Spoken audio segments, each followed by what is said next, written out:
स्वागत है आपका। आप देख रहे हैं मुकाबला, आपके साथ मैं हूं प्राची पाराशर। आज 6 अप्रैल है। आज की दो बड़ी बातें हैं। एक तरफ देश भर में हनुमान जयंती की धूम है, जगह जगह शोभा यात्राएं निकाली जा रही हैं, तो वहीं दूसरी तरफ आज बीजेपी का स्थापना दिवस है। और इस स्थापना दिवस के मौके पर पीएम मोदी ने अपने कार्यकर्ताओं को साफ संदेश दिया कि अपने काम में जुट जाओ। पीएम ने विपक्षियों पर प्रहार किया। बजरंगी का एग्जाम्पल देते हुए पीएम मोदी ने कहा कि जिस तरह से राक्षसों के खिलाफ हनुमान कठोर हो गए थे, उसी तरह भ्रष्टाचार और परिवारवाद के खिलाफ बीजेपी संकल्पित है। बीजेपी की लड़ाई जारी रहेगी। पीएम मोदी और बीजेपी सरकार का मैसेज क्लियर है। तो दूसरी तरफ विपक्ष का अपना राग है। विपक्ष लोकतंत्र के खात्मे वाली बात पर अड़ा है। सवाल यह है कि क्या पीएम के क्लियर मैसेज के बाद विपक्षियों की बेचैनी और बढ़ने वाली है? इसी मुद्दे पर करेंगे चर्चा, लेकिन उससे पहले ये रिपोर्ट देखिए।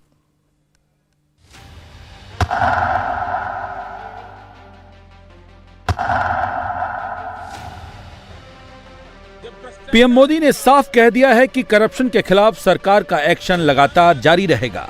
परिवारवाद पर प्रहार चलता रहेगा। आज बीजेपी के स्थापना दिवस के मौके पर पीएम ने पार्टी कार्यकर्ताओं को संबोधित करते हुए ये मैसेज दिया। आज हनुमान जयंती के मौके पर पीएम ने भ्रष्टाचार के खिलाफ सरकार और पार्टी की लड़ाई का जिक्र बजरंग बली के जरिए किया। उन्होंने कहा, जैसे राक्षसों के खिलाफ हनुमान जी कठोर हो गए थे, ठीक उसी तरह बीजेपी भी परिवार और भ्रष्टाचार के खिलाफ कठोर रहेगी। हनुमान जी की एक और बात से भी बहुत बड़ी प्रेरणा मिलती रहती है हमें। जब हनुमान जी को राक्षसों का सामना करना पड़ा, तो वो उतने ही कठोर भी हो गए थे। इसी तरह जब भ्रष्टाचार की बात आती है, परिवारवाद की बात आती है, कानून व्यवस्था की बात आती है, तो भाजपा उतनी ही संकल्पबद्ध हो जाती है मां भारती को इन बुराइयों से मुक्ति दिलाने के लिए। कठोर होना पड़े तो कठोर भी हो। एक तरफ बीजेपी और सरकार का भ्रष्टाचार पर मैसेज क्लियर है, तो दूसरी तरफ विपक्ष अडानी के मुद्दे पर लगातार सरकार से सवाल पूछ रहा है, लोकतंत्र की हत्या वाली बात दोहरा रहा है।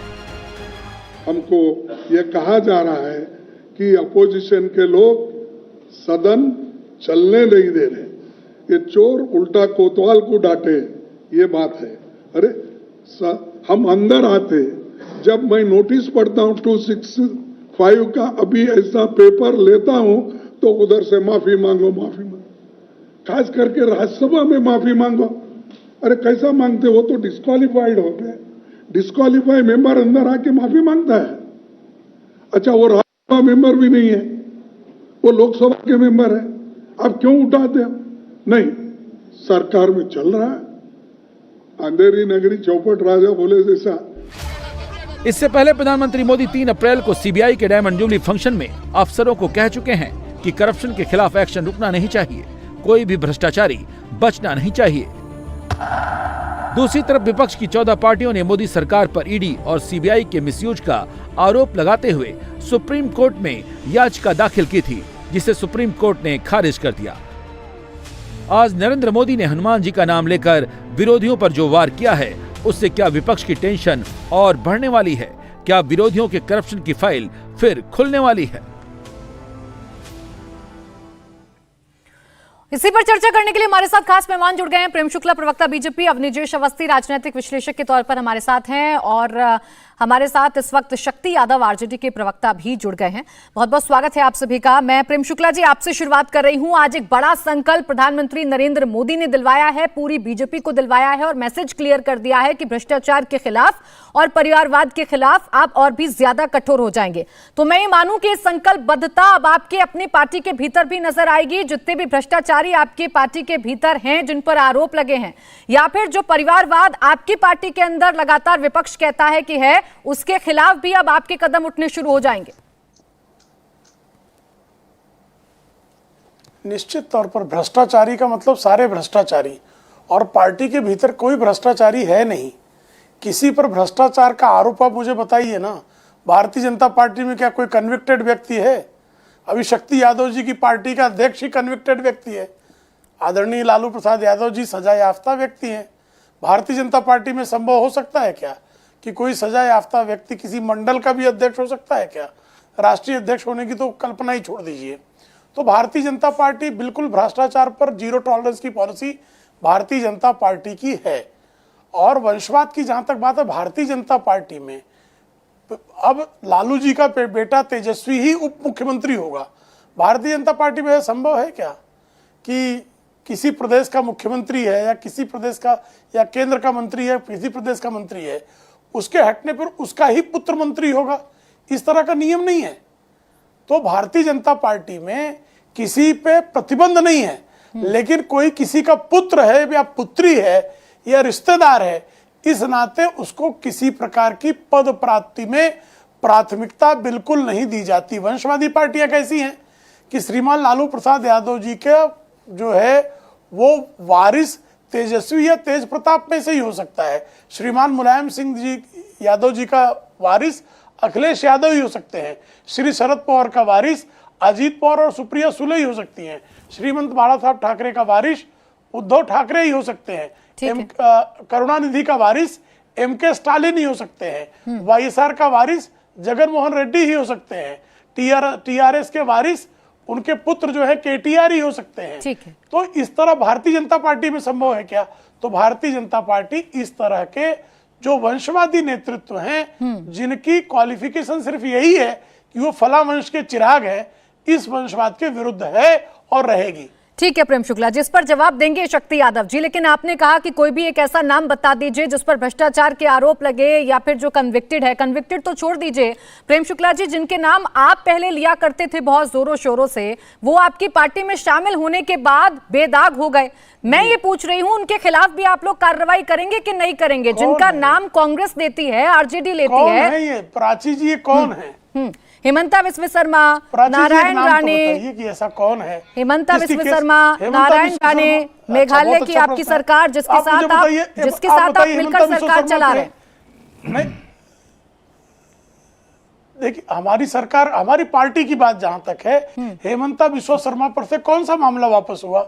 उस मामले का नाम बता दें कि ये एफआईआर थी, ये सीआर नंबर था और ये वापस ले लिया गया। ये प्रवर्तन निदेशालय ने वापस ले लिया, ये सीबीआई ने वापस ले लिया, या किसी और एजेंसी ने वापस ले लिया? नाम बता दें। श्रीमान नारायण राणे का भी कृपा करके नाम बता दें कि कौन सा मामला वापस लिया गया, किस एजेंसी ने वापस लिया, कैसे क्लीन चिट दिया, एक मामला तो बताएं। मैं ये कह ही नहीं रही कि मामला वापस ले लिया, मैं तो सिर्फ इतना पूछ रही थी कि जितनी तेजी विपक्षी नेताओं पर कार्रवाई करने में होती है, जितनी तेजी छापेमारी मारने में होती है, एक भी मुझे इंसिडेंस याद दिला दीजिए कि नेताओं के घर पर कब आखिरी बार ईडी सीबीआई पहुंची थी छापेमारी करने के लिए? कुछ रिकवरी हुई हो इनके घर से, जैसा विपक्षी नेताओं के घर से हो रही है? उनके खिलाफ प्रथम दृष्टया प्रमाण तो होना चाहिए।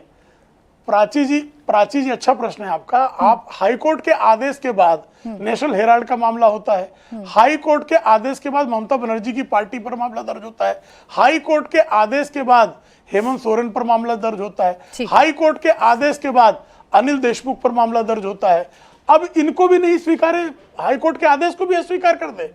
भारतीय जनता पार्टी के किस नेता के खिलाफ प्रथम दृष्टया प्रमाण या किसी अदालत का आदेश है, नाम बताएं। ठीक है अर्शप्रीत जी, ईडी सीबीआई जो कार्रवाई कर रही है भ्रष्टाचार के खिलाफ, जो कड़ा रुख सरकार ने अपना रखा है, एजेंसियों ने अपना रखा है, वो आगे भी यूं ही जारी रहेगा। ये आज पीएम ने एक बार फिर से क्लियर कर दिया है। जिसे आप लोग अत्याचार बताते हैं, उसे पीएम भ्रष्टाचार के खिलाफ सबसे बड़ी कार्रवाई बताते हैं। इसमें क्या गलत लगने लगता है आप लोगों को? प्राची जी, आज भारतीय जनता पार्टी ने खुद को एक्सपोज कर दिया ये बयानात देके, और डबल स्टैंडर्ड्स, दोहरे मापदंड जो हैं वो भी शरेआम खुलेआम दिखाई दे रहे हैं। कह रहे जीरो टॉलरेंस फॉर करप्शन है, और उसके बाद जिन लीडर्स पे करप्शन के केसेस हों, आईटी, ईडी, सीबीआई, सेबी के केसेस हों, अपनी पार्टी में दूसरी पार्टी में से इंडक्ट भी कर लेते हैं। नारायण राणे साहब को कर लिया, मुकुल रॉय साहब को कर लिया, शुभेंदु अधिकारी साहब को कर लिया, हेमंता बिस्वा शर्मा साहब को कर लिया, कैप्टन अमरिंदर सिंह साहब को कर लिया, और मैं जाते ही जा सकता हूं। लेकिन भारतीय जनता पार्टी एक तरफ कह रही है जीरो टॉलरेंस फॉर करप्शन, दूसरी तरफ जिनके खिलाफ केसेस चल रहे हैं उनको अपनी पार्टी में शामिल कर लेती है। तो दोहरे मापदंड का सर्टिफिकेट भारतीय जनता पार्टी ने यह बयान देके खुद को दे दिया है।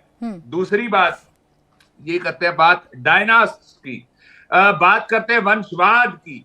तो मैं इनसे पूछता हूं, ज्योतिरादित्य सिंधिया साहब को, निर्मला सीतारमण जी को, अनुराग ठाकुर साहब को, किरण रिजिजू को, धर्मेंद्र प्रधान साहब को, पीयूष गोयल जी को, इनको अपनी पार्टी में हमने क्यों लिया? क्योंकि जो आप कह रहे हैं उसको आप कॉन्ट्राडिक्ट खुद ब खुद कर रहे हैं। तो भारतीय जनता पार्टी पहले अपना स्टैंड क्लियर कर ले, थोड़ी क्लैरिटी ले आए, उसके बाद ऐसे बयान जारी करे भारतीय जनता पार्टी। और तीसरी बात, अब्यूज ऑफ पावर खुलेआम शरेआम करते हैं, ऐसी कोई ऑपोजिशन पार्टी देश में नहीं है जिसके खिलाफ आईटी, ईडी, सीबीआई, सेबी का केस पेंडिंग ना हो। लेकिन भारतीय जनता पार्टी का एक भी लीडर नहीं है जिसके खिलाफ अलेजेडली एक भी ईडी का केस हो, और ईडी का कन्विक्शन रेट आज की डेट में अलेजेडली 0.05% है। और जो सीबी और ईडी केसेस रजिस्टर करती है, दर्ज करती है, 95% केसेस ऑपोजिशन पार्टीज के खिलाफ दर्ज हो रहे हैं। और भारतीय जनता पार्टी के पास कौन सी ऐसी वॉशिंग मशीन है, कौन सा ऐसा डिटर्जेंट पाउडर है? ठीक है हर्षप्रीत जी, आपकी बात ठीक है, इसका जवाब मैं प्रेम शुक्ला जी से लूंगी। लेकिन आपने कहा डबल स्टैंडर्ड, ये डबल स्टैंडर्ड क्या आप लोगों का नजर नहीं आता है कि जिन लोगों का आप नाम गिना रहे थे, जिनको आप कह रहे हैं कि जब विपक्षी दलों में थे तो बीजेपी में चले गए और इनके दाग धुल गए, जब इन पर आरोप बीजेपी लगाती थी आपने तो कभी नहीं कहा कि इनके खिलाफ जांच होनी चाहिए, ये तो भ्रष्टाचारी हैं। आज ये बीजेपी के पाले में चढ़े गए तो आप कह रहे हैं नहीं जांच होनी चाहिए, इनके दाग कैसे धुल गए? मैंने नहीं कहा दाग कैसे धुल गए, मैंने बयान ये दिया है, अगर ये जीरो टॉलरेंस फॉर करप्शन कहते हैं तो जिन लीडर्स पे करप्शन के केस चल रहे हैं उनको अपनी पार्टी में शामिल कैसे कर लेते हैं? ये तो मतलब खुलेआम शरेआम अपने आप को एक कॉन्ट्राडिक्ट करना हो गया, अपने दोहरे मापदंड खुलेआम शरेआम दिखाना हो गया, ये प्रॉब्लम है। और दूसरी बात देखिए, यूपीए के राज में 112 रेड होती थी ईडी की, और भारतीय जनता पार्टी के राज में 3000 प्लस होगी, कन्विक्शन रेट नीचे चला गया। चलिए मैं इस बात का जवाब ले लूं, फिर बाकी मेहमानों के पास जाऊंगी। प्रेम शुक्ला जी इसका जवाब दीजिए, जो एक पॉइंट उठा रहे हैं हर्षप्रीत जी कि आप भ्रष्टाचार पर अगर जीरो टॉलरेंस की बात करते हैं तो जिन पर आरोप लगाते हैं उन्हें कैसे शामिल कर लेते हैं अपनी पार्टी में? मैं उनके खिलाफ प्रथम दृष्टया प्रमाण ही नहीं, वही तो मैं कह रहा हूं ना कि श्रीमान नारायण राणे के खिलाफ कौन सा मामला प्रलंबित है, कौन से मामले में क्लीन चिट दी गई? हर्षप्रीत खड़ियाल जी कृपा करके बता तो दें, कोई गुप्त मामला तो है नहीं, सार्वजनिक कर दें कि नारायण राणे जी पर यह मामला था, ये वापस ले लिया गया। हेमंता बिस्वा शर्मा पर से कौन सा मामला वापस ले लिया गया, कृपया पर मेंशन कर दें।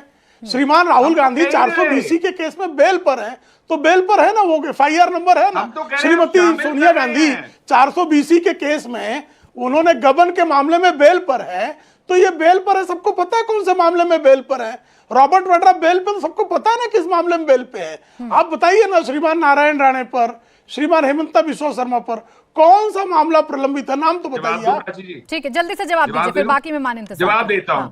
मुझे लगता है कि साहब ने मेरा बयान अच्छे से सुना नहीं। मैंने नहीं कहा अपने बयान में कि केस वापस लिए गए, मैंने कहा आप दोहरे मापदंड दिखा रहे हैं। एक साइड पे कह के जीरो टॉलरेंस करप्शन के खिलाफ है, और दूसरी साइड पे जिनके खिलाफ केसेस पेंडिंग है, अभी केस चल रहे हैं, उनको पार्टी में फिर शामिल क्यों कर रहे हो? जीरो टॉलरेंस का मतलब है, अगर हमारे लीडर पे पूछ रहा हूं मैं, जीरो टॉलरेंस का मतलब ये होता है साहब, शुक्ला साहब, कि अगर हमारे लीडर पे करप्शन का इल्जाम भी लगेगा, एलिगेशन भी लगेगा, तो कौन सा मामला बता तो दें, वही तो पूछ रहा हूं मैं आपसे। मामला बता दीजिए हर्षप्रीत जी, जल्दी से, बाकी मेहमान इंतजार करें। 10 सेकंड में मामला बता दीजिए प्रेम शुक्ला जी को कि कौन से मामले हैं जो पेंडिंग है। तीसरी बार पूछ रहा हूं मैं आपसे, कौन सा मामला पेंडिंग है? पेंडिंग, मैं आपको स्कैम, कौन सा मामला वापस ले लिया गया, बता दो। सुनिए, पहली बात तो ये है, जो मुकुल रॉय साहब है, शुभेंदु अधिकारी साहब है, नारायण राणे साहब है, हेमंता बिस्वा शर्मा साहब है, इनके खिलाफ केसेस दर्ज है या नहीं है? हाँ या ना, इस चीज का जवाब दे दीजिए। करप्शन के रिलेटेड कौन सा केस दर्ज है भाई साहब? एफआईआर दर्ज है, मैं बता रहा हूँ। राहुल गांधी पे 420 केस है, सोनिया गांधी पे 420 केस है, वो मैं मेंशन कर रहा हूँ, नेशनल हेराल्ड का केस है। आप भी जरा बताइए ना, जो एफआईआर डिटेल ये ऐसे आपका जो है गाल बजाना है, दम नहीं है गुरु इसमें। कैप्टन अमरिंदर सिंह साहब कोई दम नहीं है, ऐसे ही आप गाल बजा रहे हैं। उनके खिलाफ आईटी ईडी का केस पेंडिंग है, उनको आपने अच्छा चलिए ठीक है, मैं इस पर मैं लौटूंगी आपके पास, हर्षप्रीत जी मैं लौटूंगी आपके पास और प्रेम शुक्ला जी के पास भी लौटूंगी, बाकी मेहमान भी हैं। शक्ति यादव जी, पीएम मोदी ने आज फिर से अपना संकल्प दोहरा दिया है, कहीं ऐसा तो नहीं कि आप तमाम लोगों का एकजुट हो जाना, एक मंच पर आ जाना बीजेपी को और भी ज्यादा बल दे रहा है? बार बार बीजेपी आक्रामक मोड में आके ये मैसेज क्लियर कर रही है, पीएम मोदी ये मैसेज क्लियर कर रहे हैं कि भ्रष्टाचारियों को बख्शा नहीं जाएगा, कार्रवाई तो आगे भी होगी, चाहे कितना भी कठोर क्यों ना होना पड़े। धन्यवाद प्राची जी। सबसे पहले हम तो प्रेम शुक्ला जी को बहुत ही संजीदगी के साथ सुन रहा था और उन्होंने कहा कि कोई हमारी पार्टी के अंदर में भ्रष्टाचार की बात। एक ऐसी पार्टी देश के अंदर में है जिनके राष्ट्रीय अध्यक्ष को पूरी दुनिया ने विजुअली पैसा लेते हुए देखा। शायद उनको नाम तो जानकारी हुई होगा, चूंकि वो तो दल में है बंगारू लक्ष्मण जी का। ये किसी से छुपी हुई नहीं है और किसी पार्टी के राष्ट्रीय अध्यक्ष को विजुअली नहीं देखा गया। रहा सवाल करप्शन के खिलाफ सरकार संकल्पित है, करनी चाहिए, लेकिन डिस्क्रिमिनेशन ऑफ एक्शन क्यों? ये सवाल इसलिए सामने खड़ा होता है कि सारे भ्रष्टाचारियों को, देश छोड़ने वालों को, कॉर्पोरेट घरानों को, जिन लोगों ने देश छोड़ दिया, देश की संपत्ति को लूट लिया, उसको संस्थागत भ्रष्टाचार के विस्मिताबा का यह हम प्रवचन माने या उनके प्रति संकल्प माने। आज पूरा देश जानना चाहता अडानी के सवाल पर चुप है। कई साथियों ने नाम गिनाया, असम के मुख्यमंत्री से लेकर नारायण राणे जी से लेकर करके सब लोग, शुभेंदु अधिकारी, मुकुल राय का तो विजुअली करप्शन था। और आपने जाकर के मेघालय में क्या कहा चीफ मिनिस्टर के संदर्भ में, क्या क्या प्रवचन आपने दिया भ्रष्टाचार के सवाल पर। कुछ ही पल बीतते हैं, कुछ ही सप्ताह बीतते हैं, गलमैया जाकर के मिला लेते हैं। तो भ्रष्टाचार के मानक अलग से आप परिभाषित करिएगा अपने रूप से, क्या देश उसको स्वीकार करेगा? नहीं कर सकता। ठीक है, जिनके ऊपर एलिगेशन लगे हैं वो तो कोर्ट में जाके जो करना होगा कोर्ट निर्णय लेगा, न्यायिक निर्णय होगा, वो अलग विषय हो जाता है। उन चीज़ों को लोग सिरोधार कर लेते हैं। लेकिन सवाल आप जो प्रवचन दे रहे हैं इसमें कहाँ न परिवारवाद का। और आप चलिए न बिहार में चले आए, विवेक ठाकुर किनके बेटे हैं भाई, जरा पता कर लीजिए। संजीव कुमार किनके बेटे हैं? कई साथियों ने अनुराग ठाकुर से लेकर पीयूष गोयल, पंकज से लेकर के सब लोगों का नाम बताया। तो परिवारवाद पर अलग व्याख्या क्यों? आपके यहां भी परिवारवाद है। रीजनल पार्टियों के संदर्भ में कहते हैं कि उनके वंश के लोग ही उसका नेतृत्व करते हैं, तो जिसको जनता चाहती है वो नेतृत्व करती है। इसमें कहां कोई अलग से कोई सवाल खड़ा हो जाता है। शक्ति यादव जी, आपने एक बड़ी महत्वपूर्ण बात कही कि जिसके खिलाफ आरोप लगते हैं, न्याय व्यवस्था है, कोर्ट में जाएगा, अगर वो आरोप ठीक है तो सजा मिलेगी, वरना सजा नहीं मिलेगी। आपको इस देश की न्याय व्यवस्था पर यकीन है। तो सर फिर इतना हो हल्ला आप लोग क्यों करने लगते हैं? आप लोग क्यों इसे मुद्दा बनाकर पेश कर रहे हैं कि ईडी सीबीआई तो टूल किट हो गई है, ईडी सीबीआई तो हथियार हो गई है, ईडी सीबीआई नेताओं के घर पर पहुंच गई, विपक्षी नेताओं के घर पर पहुंच गई, तो है ये तो बड़ा हमारे साथ ज्यादती हो रही है। अब तो सुप्रीम कोर्ट ने भी कह दिया कि नेताओं के लिए अलग नियम नहीं बना सकते हम। प्राची सुन तो लीजिए, मैंने देखा है जो सुप्रीम कोर्ट के आए हैं उस चीजों को हम लोगों ने भी देखा है। सवाल क्यों खड़े हो रहे हैं? जब बलात् किसी चीजों को आप ऑपरेट करते हैं पॉलिटिकल वेंडेटा के हिसाब से, तब ये सवाल सामने खड़ा होता है। और जो न्यायिक निर्णय होते हैं, इन्वेस्टिगेशन की प्रक्रिया, उस पर कोई सवाल खड़ा नहीं कर सकता देश के अंदर में। लेकिन आपके पास जो मानक है, आप जो पैरामीटर आपने स्थापित किया है कि हम जिसको चाहेंगे वही भ्रष्टाचारी रहेगा, हम जिसको नहीं चाहेंगे वो सदाचारी बन जाएगा। भारतीय जनता पार्टी भ्रष्टाचार का सर्टिफिकेट नहीं बांट सकती है ना। शासन में इन्होंने क्या कहा कि भारतीय जनता पार्टी का कार्यकर्ता संकल्पित होगा, कार्यकर्ता इनका भ्रष्टाचार रोकेगा क्या? उसके लिए देश के अंदर में एडमिनिस्ट्रेटिव स्ट्रक्चर बने हुए हैं, जांच एजेंसियां बनी हुई है, उसके लिए कार्यक्रम अलग होते, सरकार के कार्यक्रम होते हैं। ये क्या साबित करना चाहते हैं भारतीय जनता पार्टी के संदर्भ में? ये आप तय मानक करेंगे भ्रष्टाचार के? आप हैं, गंगोत्री हैं, जो आपके यहां जाया वो सब पवित्र हो गया, सदाचारी हो गया, और जो बाकी दलों में है, जो आपके खिलाफ है, सब भ्रष्टाचारी है। तो फिर तो आप पता करिए, पॉलिटिकल वेंडेटा की अगर बात करते हैं शक्ति यादव जी, वो तमाम सवाल, वो तमाम पॉइंट आपके मैं प्रेम शुक्ला जी से पूछ चुकी हूं, नाम भी ले लेकर पूछ चुकी हूं, लेकिन मुझे आप पॉलिटिकल वेंडेटा सर समझाएंगे? ईडी सीबीआई ना जाए किसी विपक्षी दल के नेता के यहां इस डर से कि पॉलिटिकल वेंडेटा हो जाएगा, साजिश के आरोप लग जाएंगे। क्या ईडी सीबीआई अपना काम करना छोड़ दे, भ्रष्टाचार के खिलाफ जो शिकायतें मिल रही हैं उस पर कदम उठाना छोड़ दे? आर्य हर्षप्रीत जी, फिर नहीं प्राची, मैं किसी भी कीमत पर यह नहीं कह सकता कि जांच एजेंसियों की अपनी स्वायत्तता पर कोई सवाल हो। स्वायत्तता पर पहरा डाल करके अपने अनुसार हम जांच एजेंसियों को कहीं प्रभावित नहीं कर सकते। लेकिन इतनी बात तो तय है ना कि आप जिन केसों को सीबीआई बंद करती है, बलात् इसको रीओपन करते हैं, ये पॉलिटिकल वेंडेटा है कि नहीं है? आप अपने सरकार में आने के बाद उसको रीओपन करके पुनः अलग ढंग से प्रभाषित कर करके तंग और सीबीआई तबाह इतना करते गलत हैं। कर रही ये होती political तो vendetta सर है कि सुप्रीम नहीं? कोर्ट से आपको कुछ तो राहत मिलती, आपकी याचिका खारिज नहीं होती। खैर राजपाल कश्यप जी, जो दो बातें जो संकल्प में दोहराई गई हैं प्रेम शुक्ला जी की तरफ से या उनकी पार्टी की तरफ से या पीएम मोदी की तरफ से, वो है भ्रष्टाचार, परिवारवाद और कानून व्यवस्था। इन तमाम पर कार्रवाई होती रहेगी, कानून व्यवस्था ठीक रहेगी, भ्रष्टाचार खत्म करेंगे और परिवारवाद को खत्म कर देंगे। ये आरोप तो आप पर मुखरता से लगते हैं उत्तर प्रदेश में। ऐसा तो नहीं कि और मुश्किलें बढ़ने वाली हैं और कार्रवाई और तेज होने वाली हैं?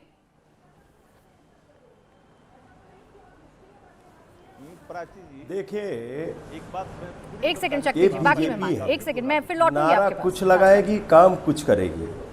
इसी उत्तर प्रदेश से देश के प्रधानमंत्री जी जाते हैं। इसी उत्तर प्रदेश से जिस संसदीय क्षेत्र से जाते हैं, वहीं क्या घटनाएं रुक गई अपराध की, और 10 बरस होने जा रहे हैं। इसी प्रदेश से जो ढिंढोरा पीट रहे हैं, आप पेपर उठा के देखिए, डेली हत्या, लूट, डकैती, बलात्कार, लगातार हत्याएं हो रही हैं। यहाँ बार काउंसिल की अध्यक्ष, पहली महिला अध्यक्ष हुई थी, उसको भरी कचहरी में गोलियों से छल्ली कर दिया गया। यही उत्तर प्रदेश में आगरा में हुआ था, बिजनौर में कोर्ट में जज को छुपना पड़ा। क्या कानून का इकबाल है? इन्होंने कानून व्यवस्था के लिए किया क्या है? उत्तर प्रदेश में मैं रहने वाला हूं, उत्तर प्रदेश से देश के प्रधानमंत्री आते हैं। एक बताएं, कानून व्यवस्था के लिए कोई टेक्नोलॉजी ले आए हो, अपराधी पकड़ने के लिए कोई टेक्नोलॉजी ले आए हो, या पुलिस में भर्ती कोई स्पेशल करने का काम किया हो, कोई संस्थान खोलने का काम किया हो। यहाँ 100 नंबर माननीय अखिलेश यादव जी ने चलाई थी, 100 नंबर का ऑफिस बनाया, वुमेन्स पावर लाइन बनाई, जिससे महिलाओं को साइबर क्राइम में न फंसाया जाए। जिस तरीके से लोग मोबाइल से परेशान करते थे, उसके लिए व्यवस्था 1090 चलाया।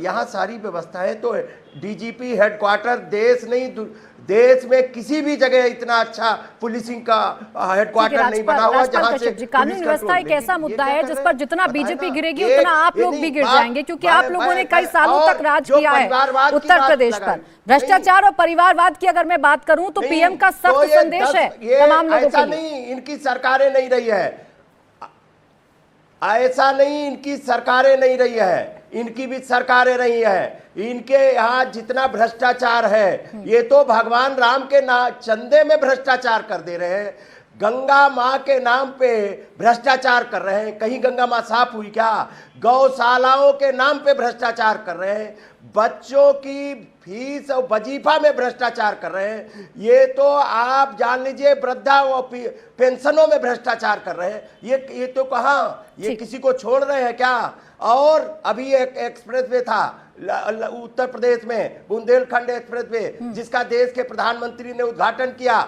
और उद्घाटन करके गए, पानी आया, भ्रष्टाचार अगर उत्तर प्रदेश में हो रहा है, अगर आप उत्तर प्रदेश सेंट्रिक बात कर रहे हैं राजपाल जी, तो फिर आप लोग खामोश क्यों बैठे हैं? विपक्ष का तो काम है सरकार की आंख खोलना, आप खामोश क्यों बैठे हैं? भ्रष्टाचार के मामलों को सिर्फ ट्विटर पर थोड़ा उजागर करिएगा सर, आइए जमीन पर लड़िए लड़ाई भ्रष्टाचार के खिलाफ। प्रधानमंत्री अवनीश अवस्थी जी, अब जिनका परिवार नहीं वो अपनी उपलब्धि बता रहे हैं। अवनीश अवस्थी जी, क्या माना जाए कि 2024 के लिए अब पूरा का पूरा जो मुद्दे हैं वो सेट हो चुके हैं? एक तरफ बीजेपी कह चुकी है कि रुकने वाली नहीं है ये कार्रवाई, बीजेपी ये साफ कर चुकी है, पीएम ये साफ कर चुके हैं कि देखिए भ्रष्टाचार तो बर्दाश्त नहीं किया जाएगा। एक तरफ विपक्ष है जो कह रहा है ये अत्याचार है। मैं फिर आ रही हूं खड़ियाल जी, आप ही के पास आऊंगी। प्राची जी, आपने पूरी डिबेट में, और इतने दिनों से जो डिबेट और बहस चल रही डिफरेंट चैनल्स पर, मुझे आज तक कोई ये व्यक्ति नहीं मिला कि हम ईमानदार हैं, विपक्षी दल ईमानदार हैं और ईमानदारों पर ये सरकार जो है उसको कर रही है। वो कह रही है हम तो हैं बेईमान, लेकिन इनके यहाँ जो बेईमान है उन पर क्यों नहीं होता, सिर्फ हम पर क्यों होता है? अपने आप को कोई ईमानदार नहीं कह रहा है। एक ही व्यक्ति है जो कट्टर कहता है, जिसके दो मंत्री जेल में हैं और बाकी के ऊपर तलवार लटक रही है, उसी को कट्टर कहने की जरूरत पड़ती। तो महत्वपूर्ण बात तो ये है प्राची जी। दूसरी बात ये है कि जब बैंगनी और हरे हरे नोट मुझे मिलते हुए दिखाई देते हैं और सरकार की तिजोरी में जाते हुए दिखाई देते हैं ना, 1,05,000 करोड़ से ज्यादा के नोट संपत्ति जब सरकारी खजाने में, मेरे टैक्स पेयर के खजाने में, उस तिजोरी में जब जमा हुई, तो मुझे बहुत अच्छा लगता है।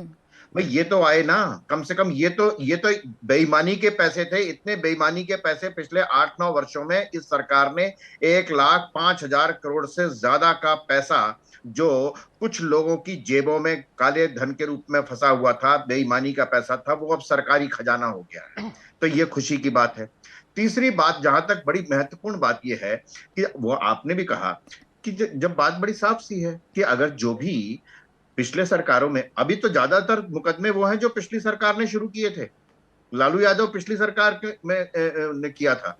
नेशनल हेराल्ड का केस भी पिछली सरकार के समय में हुआ था, रजिस्टर्ड हुआ था, उसमें कार्रवाई शुरू हुई थी। इस सरकार के समय में बहुत कम हुए हैं। एक तीसरी बात, अंतिम बात जो कह रहा हूं वो ये बात है, बड़ी साफ सी बात है, उसके तरफ जिक्र आपने भी किया कि बात बड़ी साफ सी है। आप ही तो गला फाड़ फाड़ करके कहते थे हेमंत बिस्वा शर्मा के बारे में और शुभेंदु अधिकारी के बारे में, नारायण राणे के बारे में, कि इससे ज्यादा ईमानदार कोई नहीं है, पॉलिटिकल वेंडेटा है। हमने आपकी बात को स्वीकार कर लिया, सरकार ने आपकी बात को स्वीकार कर लिया कि आप कह रहे हैं, जब विपक्षी दल ही कह रहे थे, उनकी पार्टी का आदमी कह रहा था कि ईमानदार है, तो स्वीकार कर लिया कि भाई ईमानदार है, इसमें आपको क्या दिक्कत हो रही है। अब जब दूसरी पार्टी में चला गया तो बेईमान हो गया। तो पॉलिटिकल वेंडेटा आप कर रहे हैं या ये सरकार कर रही है? प्रीत जी, तमाम सवाल इसी बात को लेकर हैं कि पॉलिटिकल वेंडेटा कर कौन रहा है, और सबसे महत्वपूर्ण सवाल ये कि कोई ऐसा नियम तो इस देश में बन नहीं जाएगा ना कि ईडी, सीबीआई या भ्रष्टाचार के खिलाफ कहीं पर भी कोई कार्रवाई हो रही है तो वो ये देखकर हो कि विपक्ष का नेता है या नहीं है। बिल्कुल, देखिए, पहले मुझे काइंडली 2 मिनट दे दीजिएगा, बड़े जरूरी पॉइंट्स है। पहले तो सुप्रीम कोर्ट की बात आपने की। ऑनरेबल सुप्रीम कोर्ट में जो पिटीशन दायर की गई थी वो विड्रॉ की गई है। Honourable chief justice of India साहब ने ये बात कही है कि आप एक या ज्यादा केस के साथ वापस आ सकते हैं जहां पे स्पेसिफिक तरीके से देखा जा सके selective usages of these agencies, IT, ED, CBI, SEBI की। तो हमें लिबर्टी है वापस आने की और रिलीफ लेने की। तो यहाँ पे अभी it's not the end. Number 2, देखिए, जीरो टॉलरेंस फॉर करप्शन कहते हैं, तो अडानी साहब के खिलाफ करवा दीजिए प्रूव। इनोसेंट हुए, निर्दोष हुए तो पाए जाएंगे, गिल्टी हुए तो पता लग जाएगा। दूसरा, अगर आप कहते हैं जीरो टॉलरेंस है तो आप प्रोब करवाइए राणे साहब पे, पोखरियाल साहब पे, चौहान साहब पे, रॉय साहब पे, येदियुरप्पा साहब पे, बिस्वा शर्मा साहब पे, रेड्डी ब्रदर्स पे।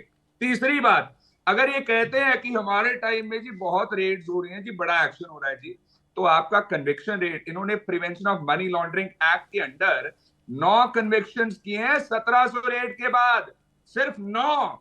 दूसरा, ईडी ने 2014 से लेकर के 2023 तक 25 केस क्लोज किए हैं। चौथा, 68,607 क्रॉस 68,607 करोड़ लोन डिफॉल्टर्स का वेव किया है, जिसमें नीरव मोदी, विजय माल्या, मेहुल चोकसी इंक्लूडेड है। और मेरा सवाल शुक्ला साहब से, जो इंटरपोल का रेड कॉर्नर नोटिस था मिस्टर चोकसी के खिलाफ, उसको आपने विड्रॉ क्यों कर लिया? इस चीज का जवाब दीजिएगा जब आपका टाइम हुआ। और दूसरी बात, मैं इनसे एक और चीज पूछता हूं कि शुक्ला साहब, आप अगर कहते हैं कि हमारे टाइम में हम बहुत एक्शन ले रहे हैं करप्शन के ऊपर, तो भारतीय जनता पार्टी का एक भी लीडर क्यों नहीं है जिसके ऊपर ईडी का, आईटी का केस हो? ठीक है, ये सवाल मैं शुरुआत में ही पूछ चुकी हूँ प्रेम शुक्ला जी से। मैं फिर भी आपके तमाम पॉइंट्स प्रेम शुक्ला जी के सामने रख दूंगी, लेकिन एक सवाल अर्शप्रीत जी मेरा भी है। जब आप जानते हैं कन्विक्शन रेट नहीं है, जब आप जानते हैं कि कन्विक्टेड नहीं हो रहा है कोई बेवजह, अगर उसके खिलाफ सबूत नहीं है तो उसको सूली पर नहीं चढ़ाया जा रहा है,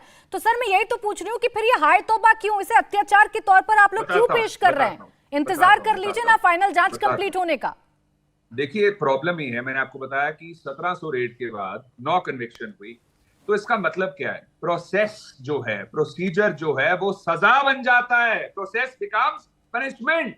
यहाँ पे दिक्कत आती है, कोर्ट में तरीके भुगतनी पड़ती है हमें, हमारा जो मेंटल पीस होता है वो डिस्टर्ब होता है, और बाद में होता है। तो कोई नए नियम के मुताबिक ईडी, सीबीआई या प्रोसीजर फॉलो कर रही है क्या? ये नियम तो देश में बने हुए हैं ना, आप ही की सरकारों के समय के बने हुए हैं अर्शप्रीत जी, ये कैसी बातें कर रहे हैं आप? नहीं प्राची जी, एक सेकंड, लॉजिकल बात है। अगर वाकई में रेड और एक्शन सही होता तो हम बाइज्जत बरी ना होते, अक्विट ना होते इतने केसेस, और महज 9 कन्विक्शन ना होती 1700 रेड में से। और ईडी नहीं तो फिर कौन सा प्रोसीजर फॉलो होगा? अवनीश अवस्थी जी, पहले आप जवाब दे दीजिए, फिर प्रेम शुक्ला जी से सवाल थे, मैं उनका जवाब लूंगी जल्दी से। अब रुकिए अर्शप्रीत जी। हाँ प्राची जी, बड़ी साफ सी बात है, इसका जवाब भी कल सुप्रीम कोर्ट ने ये नहीं कहा कि आप ये वापस, उन्होंने कहा कि ये खारिज की जाती है, आप इसको वापस ले सकते हैं। खारिज करने पर उन्होंने वापस ले ली और कहा कि इंडिविजुअल केस करेंगे, सारे इकट्ठे होके आएंगे, तो उसका कोई मतलब नहीं है। तो पहली बात तो वो जो कह रहे थे ना, ईडी ने सबको जोड़ दिया और सुप्रीम कोर्ट ने सबको अलग कर दिया कि अलग अलग करके आओ।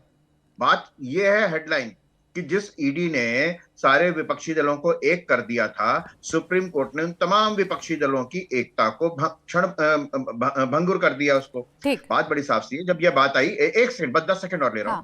बात बड़ी साफ सी है। अर्शदीप जी, आप जो कह रहे हैं ना कन्विक्शन रेट, उसके बारे में सुप्रीम कोर्ट के कल के फैसले में आप पढ़िए। उन्होंने कहा कि हाँ, ये भारतीय न्यायिक प्रक्रिया में ये एक बात है कि बड़े लंबे समय के बाद कोई कन्विक्ट होता है या कोई फैसला आता है। ये भी कल सुप्रीम कोर्ट ने स्वीकार किया। लेकिन इसके बावजूद ईडी सीबीआई को रोका नहीं जा सकता।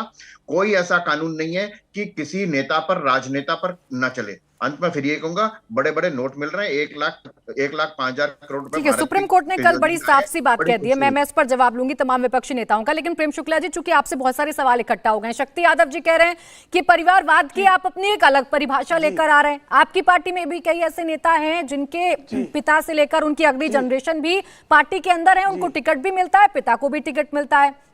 दूसरी बात ये, भ्रष्टाचार पर सवाल वही बरकरार है कि विपक्ष में अगर लोग नजर आते हैं तो अपने अंदर भी झांकिए। जी देखिए, हम अपने अंदर भली भांत झांकते हैं। इन्होंने हमारा उदाहरण दिया कि हमारे एक राष्ट्रीय अध्यक्ष पर जो है आरोप लगा, उसको तत्काल राष्ट्रीय अध्यक्ष पद से हटा दिया गया। इनके राष्ट्रीय अध्यक्ष कन्विक्ट हैं। शक्ति यादव की अगर हिम्मत हो, नैतिकता हो, तो अपने राष्ट्रीय अध्यक्ष को हटाने की मांग कर लें। अभी इनको पीट के पार्टी से निकाल दिया जाएगा। हमारे यहाँ तो राष्ट्रीय अध्यक्ष पर आरोप लगा, उनको अध्यक्षता गंवानी पड़ी। आपके राष्ट्रीय अध्यक्ष कन्विक्टेड हैं, कोई आरोप नहीं है सिर्फ। और कन्विक्शन भी कब का है?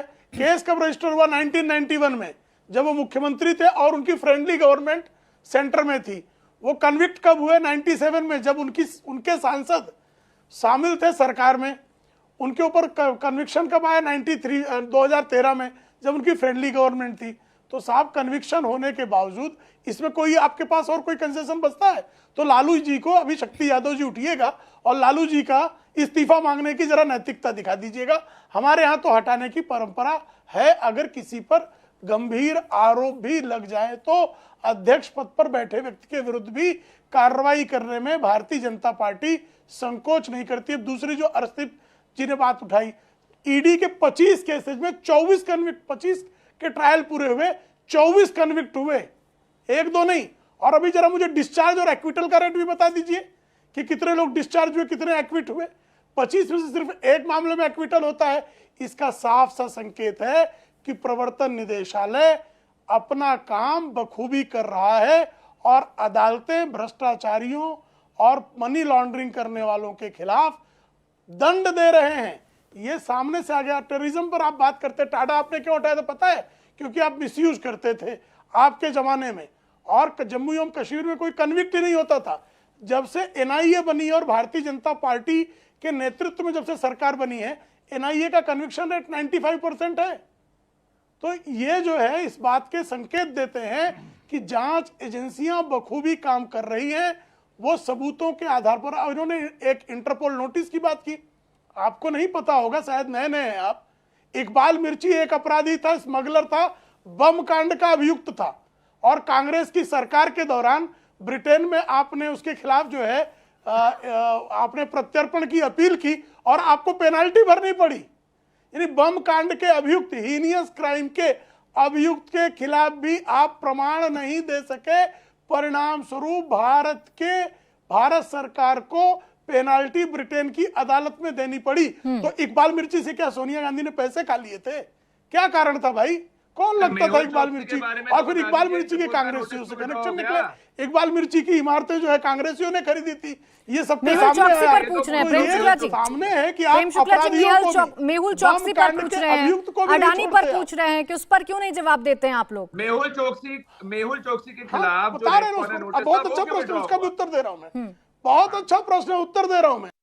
बहुत अच्छा प्रश्न, उत्तर दे रहा हूं मैं आपको। मेहुल चौकसी के मामले में वो हमारे साथ जो है पूरी तरह से कॉपरेशन करने के लिए तैयार। और मेहुल चौकसी नीरव मोदी की 90% जितना बैंक डिफॉल्ट किया था और आपके कार्यकाल में किया था। राहुल गांधी नीरव मोदी की दावत में गए और दावत के बाद फोन से लोन दिला दिया और उड़ गया। उसकी भी 90% जो है रिकवरी कर ली गई है। और आदरणीय मोदी जी के कार्यकाल में। दूसरी बात, यस बैंक के आपकी दशा क्या है कि यस बैंक के राणा कपूर को 2 करोड़ की पेंटिंग नोटिस बेचकर विड्रॉ एक्सटॉर्शन क्यों किया गया? किया? आपका रिकॉर्ड क्या है? आप पीएमएलए में गबन करते हैं, 420 के अभियुक्त है। रेड और कॉर्नर आप अगर नोटिस एक विड्रॉ क्यों इंडस्ट्रियलिस्ट किया? को अगर ब्लैकमेल करना चाहते हैं तो वसूली करने वाले कॉर्नर परिवार नोटिस से, विड्रॉ क्यों गबन किया? करने वाला प्राची जी, परिवार पूछ लीजिए। अगर किसी उद्योगपति को प्राची, ये ब्लैकमेल सवाल करना का चाहे, जवाब दीजिए, वैसे इनसे पूछिए, रेड ब्लैकमेलर, कॉर्नर ऐसे नोटिस विड्रॉ चीटर, इस तरह किया के गया? आपराधिक बिल्कुल गिरोहबाजों के कहने पर कोई कार्रवाई किसी भी देश का चलिए कानून नहीं अर्शप्रीत जी, करता देखिए है। आपकी बातों का जवाब प्रेम शुक्ला जी दे रहे हैं, लेकिन आपसे भी वो सवाल पूछ रहे हैं कि ईडी सीबीआई पर अगर आप सवाल खड़े कर रहे हैं तो कन्विक्शन रेट भी बता रहे हैं वो। देखिए, ऐसा है, पहली बात तो ये है, मैंने इनसे 4 बार पूछा, 4 दफा पूछा कि जो रेड कॉर्नर नोटिस था आपने विड्रॉ क्यों कर लिया। ये वॉट अबाउटरी करने लग जाते हैं, सवाल का सवाल से जवाब देने लग जाते हैं क्योंकि जवाब इनके पास है नहीं withdraw दूसरी हुआ। बात, मैंने एक सवाल और पूछा था, नहीं withdraw किया। 68 एक सेकंड, हजारों करोड़ जो लोन डिफॉल्टर्स के आपने वेव ऑफ कर दिए, विजय माल्या, मेहुल चोकसी, नीरव मोदी के, वो क्योंकि इस बात का कोई स्पष्टीकरण है आपके पास? कोई जस्टिफिकेशन है? किसी का नहीं तीसरी किया बात, waive off। मैंने आपसे नहीं किया, आपने 68,607 करोड़ नहीं वेव ऑफ किया 50 लोन डिफॉल्टर्स का? बताइए। किसी का नहीं वेव ऑफ किया, पार्टी का मेंबर था। सिंगल लोन नहीं वेव ऑफ किया है। ये तो मतलब शरेआम ही खुलेआम, आप प्लीज गूगल कर लीजिए, मैं दर्शकों को भी अपील करूंगा, देख लीजिए कैसे सिंगल लोन वेव ऑफ नहीं किया है। मुकर रही है। दूसरा, ये क्या सोनिया गांधी की तरह चोरकट लोग हैं? हाँ, चीटर लोग हैं ये। आपने कन्विक्शन गांधी परिवार की तरह चीटर फैमिली है क्या? चीटिंग करने के लिए बैठे हैं। के बावजूद 1700 रेट्स के बावजूद 2 दर्जन से ज्यादा कन्विक्शन नहीं हो सकी। करेंगे 1700 रेट्स के अपराधियों पर रेड्स करेंगे ही। होती है साहब। सोनिया गांधी जैसी 420 के सारे सहयोगियों पर रेड होगा। इसमें 95% ऑपोजिशन पार्टीज ही क्यों हैं? इसमें भारतीय जनता करेंगे ना, पार्टी के चोरों को लीडर क्यों पकड़ेंगे, नहीं है? ये तो हमारा और धर्म भारतीय है। जनता अगर पार्टी विपक्षी इस पार्टियों चीज पर का आरोप जवाब लग रहे हैं 420 को अर्शप्रीत जी, पकड़ेंगे, मेरा सवाल जेल नहीं डालेंगे। रहेगा कि फिर कार्रवाई करने से इसलिए बचें कि वो हायतौबा मच जाएगी कि पॉलिटिकल वेंडेटा है। खैर, शक्ति यादव जी, कुछ सवाल आपसे भी प्रेम शुक्ला जी पूछ रहे थे कि अगर हमारे अध्यक्ष पर आरोप लगे तो हमने तो कार्रवाई कर दी, आप अपनी पार्टी के अंदर क्या कर रहे हैं? मेंबरशिप में से निकाला इन्होंने। मैंने प्राची जी और हमने कहा कि जो कोर्ट के निर्णय आए हैं उस निर्णय के सवाल पर हमने कोई प्रतिक्रिया नहीं दी, चाहे कॉन्स्टिट्यूशन ऑफ इंडिया का आर्टिकल 20 का वायलेशन ही क्यों नहीं हुआ हो, उसके बाबत भी हमने सिरोधार किया। लेकिन हम संस्थागत भ्रष्टाचार के पितामह के मंडलियों से यह जानना चाहते हैं कि जब बंदरगाहों पर उनके मित्रों के चरस पकड़े जाते हैं तो वहाँ एजेंसियां नहीं पहुँचती है। कर्नाटका में जब बीजेपी नेता के यहाँ पैसे पकड़े जाते हैं तो वहाँ एजेंसियां नहीं पहुँचती है। बिहार में गिरिराज सिंह के यहाँ 4 करोड़ रुपए पकड़े जाते हैं, वहाँ एजेंसियां नहीं पहुँचती है। तो ये तो सदाचार है ना। भ्रष्टाचार तो वही है जो इनके खिलाफ में आंख मिला कर करके इनका प्रतिकार करेंगे, वो भ्रष्टाचारी हैं। ये मानक अगर देश के अंदर में है तो आपने उन नेताओं के बुढ़ापे की जिंदगी अच्छा नहीं कर रहे हैं।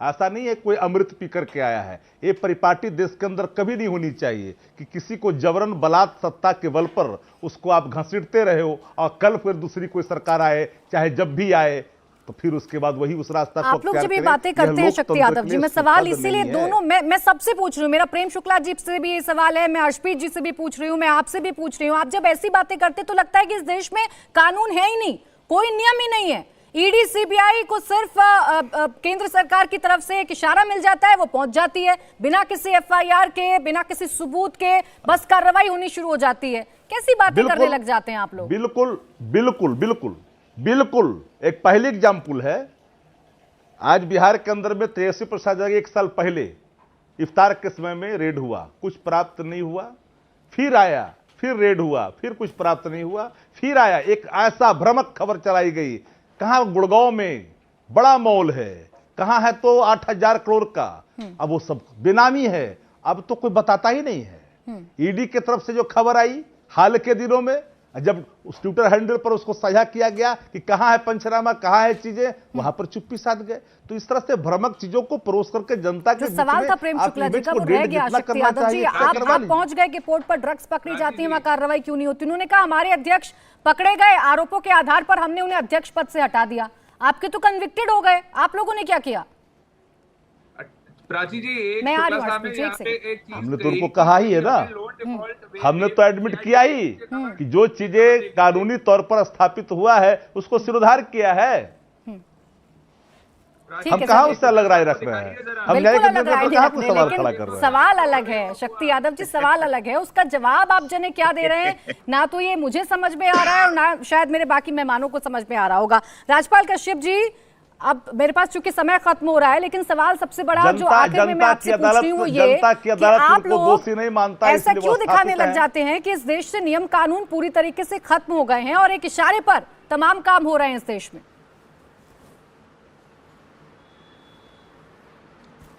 निश्चित तौर पे लोकतंत्र खत्म हो गया। यहाँ तो पत्रकार भी अगर मंत्री से सवाल कर दे, उत्तर प्रदेश में इसी पत्रकार एक मंत्री से सवाल कर दिया तो उसको जेल के पीछे जाना पड़ा। यहाँ सच्चाई भी पत्रकार दाल में अगर दिखा दे कि किस तरीके से भ्रष्टाचार हो रहा है तो उसको भी जेल जाना पड़ा। यहाँ नेता तो छोड़ दीजिए, पत्रकार तक नहीं सुरक्षित है। और दूसरी बात तो देश के प्रधानमंत्री संवैधानिक पद पे बैठे हैं, उनको बैठ के जिस तरीके का उन्होंने ट्वीट किया है, विपक्ष के बारे में राक्षस की उपाधि दी है और परिवार वाले लोगों को अपमानित कर रहे हैं कि परिवार वाले लोग सब बेईमान होते हैं। ये उनकी उपलब्धि हो सकती है कि उनका परिवार नहीं है, लेकिन हम जो परिवार वाले लोग हैं, जो आप पर्सनल टिप्पणी करने लग जाते हैं ना राजपाल कश्यप जी, ये गलत है। आप कम से कम अपनी मर्यादाओं में रहकर जवाब दें तो ज्यादा अच्छा लगता है। यहाँ बात परिवारवाद को लेकर थी, यहाँ बात भ्रष्टाचार को लेकर थी, लेकिन आप बड़े ही आसानी से जो सूटेबल हुआ आपके लिए आप बैठकर उसे शुरू हो गए और बताने लगे मुझे कि लोकतंत्र खत्म हो गया है। कौन सी परिभाषा है सर आपकी नजर में लोकतंत्र खत्म होने की? क्या आपको बोलने की आजादी नहीं है? क्या यहाँ बैठकर आप बयान नहीं दे रहे हैं? क्या आप सवाल नहीं पूछ रहे हैं प्रेम शुक्ला जी से? 10 सेकंड में अब दीजिए अवस्थी जी, मुझे खत्म कर रहा है, समाप्त करना है। प्राची जी बड़ी साफ सी बात है। हो गया है वाला जो नैरेटिव है, क्या 2024 तक चल पाएगा? रुक जाइए राजपाल। प्राची जी 2024 तक नहीं, इस देश की जनता ने 2014 के पश्चात लोकतंत्र का स्वाद चख लिया है। अब वो गुलामी की मानसिकता से, औपनिवेशिक मानसिकता से बाहर आ चुका है। इसलिए लगातार 2014, 2017, 2019, 2022, 2024, और ये बात मैं नहीं कह रहा हूं, ये विपक्षी दल के एक सांसद नेता ने, उमर अब्दुल्ला ने कह दिया था कि 2014 के बाद 2019 और 24 भूल जाओ, 2029 की तैयारी करनी चाहिए। ये उमर अब्दुल्ला का बयान था। ठीक है, समय मेरे पास समाप्त हो गया। बहुत शुक्रिया आप सभी का हमारे साथ इस चर्चा में जुड़ने के लिए।